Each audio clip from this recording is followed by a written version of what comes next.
All the students for this session where we are training the students for the MCOM CET conducted by Karnataka University Dharwad. So this session is brought to you by the CIC group of institutions Adargunchi, the CIC MCOM college, which is rated as one of the best MCOM college across North Karnataka. We have great results, great placements. Many of our students are already working in multinational companies at key positions, and many have already cleared the government exams. Some have cleared the JRF, and many are working as lecturers as well. So let us start with today's session. So in this session we are going to discuss about the cost accounting topic. So as I have said earlier, the cost accounting, it is a branch of accounting which involves classification, accumulation, assignment and control of costs. So mainly the costs come whenever I say costs, so three things come to the mind. One is the material, the labor and the overheads. So let us just discuss about the key points. Materials, two types of materials are there. The direct material, which can be identified along with the product, and then indirect material which cannot be identified with the product. Then important point is inventory control. So you can see control of the inventory. So control of the inventory in the sense a systematic control during the procurement, storage and usage, so that we are going to avoid excessive investment in the inventories. What are the techniques? The techniques are minimum maximum plan, the 2-bin system, order cycling system, the ABC analysis, always better control, fixation of various levels, perpetual inventory system and verification, control ratios, review of slow and non-moving items. So here we have given the formulae for the various stock levels. You should write this formulae because in out of last 5 exams, at least in 4 exams they have asked these formulas. They may ask you a formula directly, or they may also ask you to solve a problem based on this formula. It will be a direct problem, not a twisted one. So directly the quantities will be given. You should be knowing the formula. You will be having the calculator. As we have said earlier, the simple calculator is allowed in the examination, so you can solve the problem within 30 seconds to 40 seconds. So the first formula, the maximum stock level. What do you mean maximum stock level? It is the level above which the stock in hand is normally not allowed. So the formula for the maximum stock level is the reorder level plus reorder quantity minus maximum consumption into minimum order period. Minimum stock level, it is the level of stock below which the stock in hand is normally not allowed. So the minimum stock level formula is the reorder level minus normal consumption into normal reorder period. Then comes the reorder level. It is that level of stock at which fresh order should be placed for replenishment of stock. So reorder level is equal to the maximum consumption into maximum reorder period. What is average stock level? It indicates the average stock. So the formula is minimum level plus half of the reorder quantity. Then the danger level. The danger level is nothing but the level where the issue of inventory is stopped. The inventory usage is stopped. So the formula is normal rate of consumption into maximum reorder period for emergency purchases. The next one is economic order quantity. So economic order quantity is again, students, the most asked question in your PGCET exams. So economic order quantity is that quantity of material which will result in minimum total inventory cost of an item. Okay, so the formula is given on the screen. You have to note down this formula. The economic order quantity is a square root of 2 into annual consumption into the cost of placing the order divided by the cost of storing 1 unit of unit per year. So all the information will be given. So the storing 1 unit of inventory 1 year can also be called as a carrying cost. So you have to just substitute the values and find out the quantity. Then comes the inventory control system. What do you mean by inventory control system? As I said, the main objective, the main thing what we are going to learn in the cost accounting is the control on optimal usage of materials, labor and overheads. So the optimal usage of material, or how we are going to control, what system we are going to use. So there are various types of inventory control system. One is the perpetual inventory control system and another is the periodic inventory control system. So how we are going to price the material issued, how we are going to price the material. So there are various methods. One is the LIFO, one is the FIFO, it is first in first out. Then the LIFO, last in first out. Then there is a simple average method, and then there is a weighted average method. So the losses are unavoidable. Some losses happen even after taking all the measures. So the two kinds of losses are there: the normal losses, which are completely unavoidable; abnormal losses, which happen due to some mistakes and hence they are avoidable. The next is the labor. So in the labor also, the labor is nothing but a human factor of production, but which converts the raw materials into finished goods. The cost incurred on this head is called as the labor cost. And labor cost also, there are two types of labor cost. One is the direct labor cost and second one is the indirect labor cost. The direct labor cost is that one which can be readily identified with a specific job.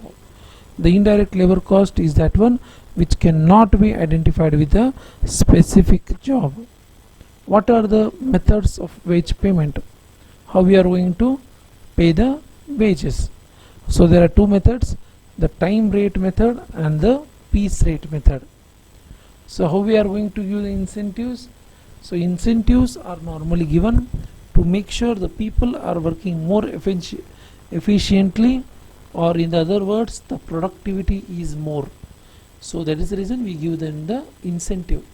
So what are the plans according to which the incentive can be given? So here also the formulas are asked.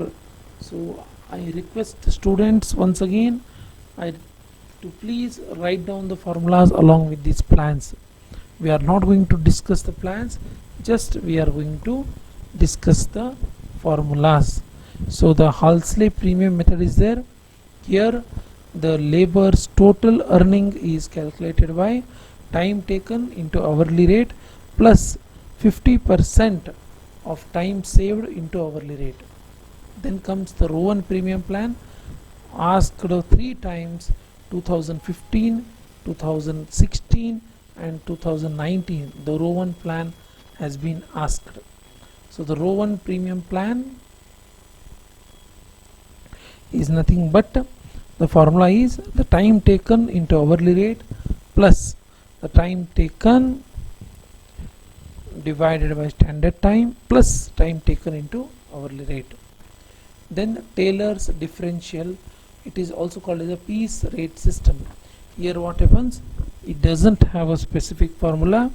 It is done by just combining the two piece rates are decided, and higher one is given to the laborers producing the standard output, and the lower one is given to the laborers producing less. So another plan is there, Merrick's differential piece rate system. Here also, if the efficiency is up to 83%, The basic rate is given. If the efficiency is 83 to 100%, 110% of basic rate is given. If the efficiency is more than 100%, 120% of the basic rate is given. Then there is something called as the grant task and the bonus scheme. The grant task and bonus scheme has a slab, like output below standard, whatever we have guaranteed, that time rate is given. Output at standard level, bonus of 20% of time rate is given. Output above standard, the high price rate on workers output is given. The Barth scheme. The Barth scheme is total wages, here we are calculating, is equal to hourly rate into square root of standard time into time taken. Then there is something called as Baddock's premium system. So Baddock's premium system, it is calculated by total wages is equal to time taken into hourly rate plus 75% of time saved into hourly rate. Now what about the overheads? So they have been asking these questions very frequently. So what do you mean by a overhead? Overhead is nothing but the cost of an indirect material, indirect labor and other expenses which cannot be identified with a specific saleable cost unit. So overheads are various types. So we can classify overhead by function, by behavior, by element. By function, production overhead, administrative overheads, selling overheads, distribution overheads. By behavior, fixed overheads, variable overheads, semi-variable overheads. By element, indirect material, indirect labor, indirect expenses. Then comes a very important concept called as a cost sheet. What do you mean by cost sheet? A cost sheet is a periodical statement of cost which shows the detail of various elements. So what are the parts of a cost sheet? Asked many times. Prime cost, work cost, office cost, total cost, selling cost. These are the parts of a cost sheet. What are the types of costing? The types of costing are four. The unit costing, which means the prices are based on per unit cost of production. Job costing, which means the accumulation of costs of material, labor and overhead for specific job are taken into effect. The process costing is a method of costing used in industries where the material has to pass through two or more processes before being converted into a final product. Contract costing is a special form of job costing suitable for business concerned with building or engineering projects which go for a longer period of time. Then there is something called as a marginal cost. Marginal cost is the cost incurred in producing an additional unit of an output.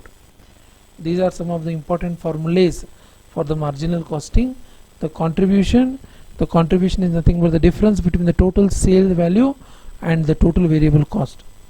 It can be calculated total sales minus total variable cost, or it can also be calculated by fixed cost plus profit. Profit volume ratio.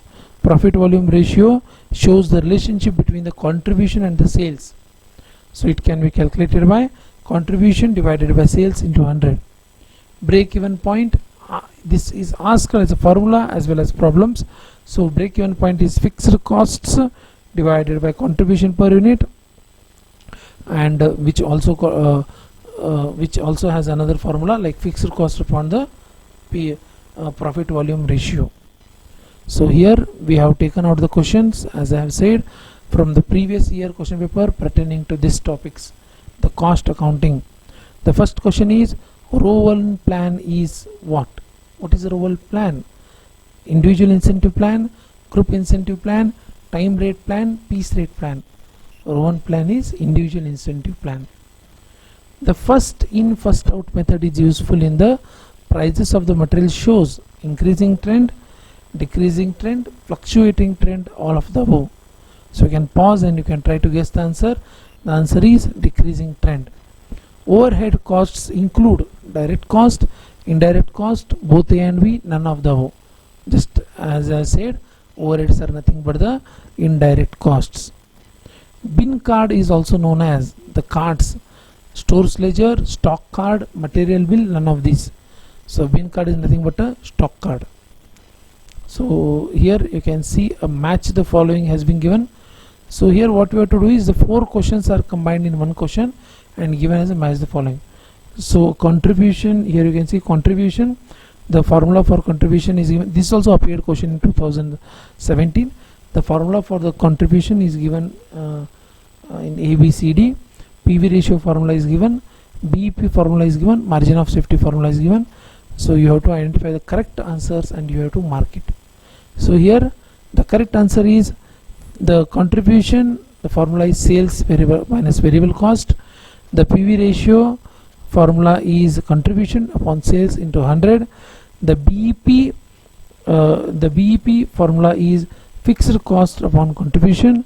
The margin of safety formula is the actual sales minus the sales of BEP. So here there is one problem. A worker completes a job in 5 hours against the standard time of 10 hours. The hourly wage rate is 10. The total wages of the worker under the row 1 plan will be. The answer is 75. How we are going to solve it? Let me solve it. I will show you. Just 1 minute. The row 1 plan formula, TT into TR plus TS upon ST into TT into TR. So here it is given 5 into 10 plus 10 minus 5 upon 10 into 5 into 10. So just the substitution I have done, whatever they have given. So it will be nothing but 50 plus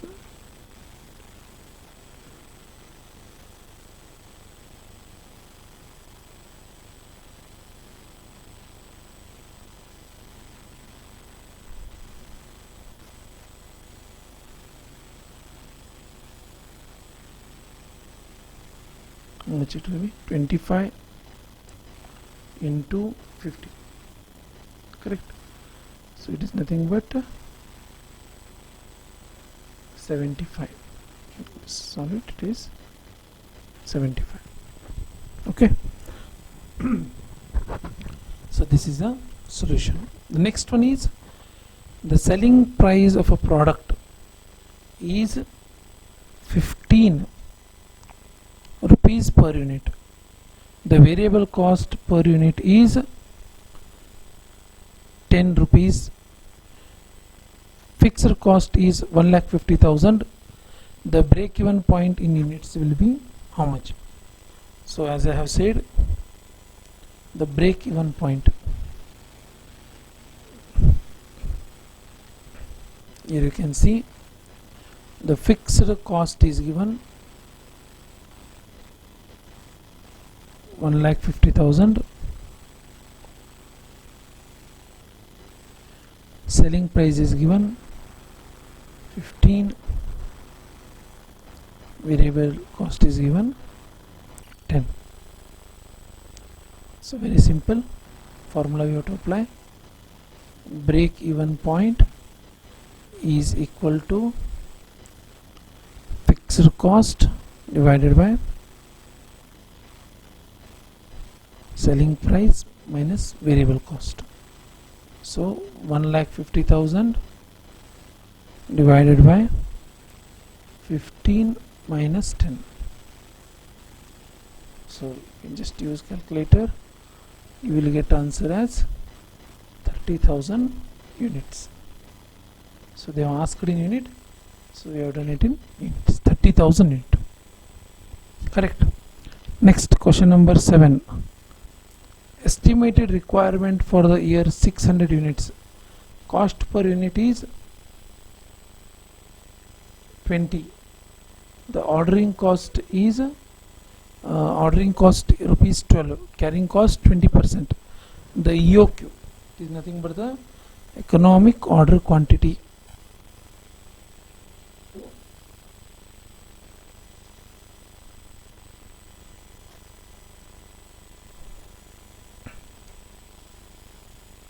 How will you find out the economic order quantity?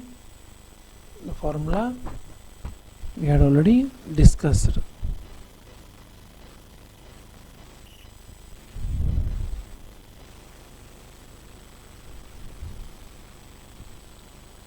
Rupees 12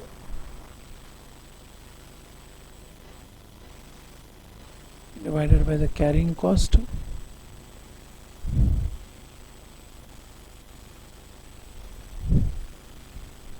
%20, that is 20% of 20, correct? So it will be 4 3s are 2 into 1800, correct? 2 into 600 is 1200, 1200 to 3600, square root of 3600, 60. Got it? Next. Okay, so here these are very important questions which were solved. In the coming session, which I am going to share with you very shortly, we will be discussing about the computer. So this session was brought to you by the CIC MCOM College Adargunchi, one of the best MCOM college in the North Karnataka. So all the best for your exams. Stay safe and stay healthy. Thank you very much for listening to me.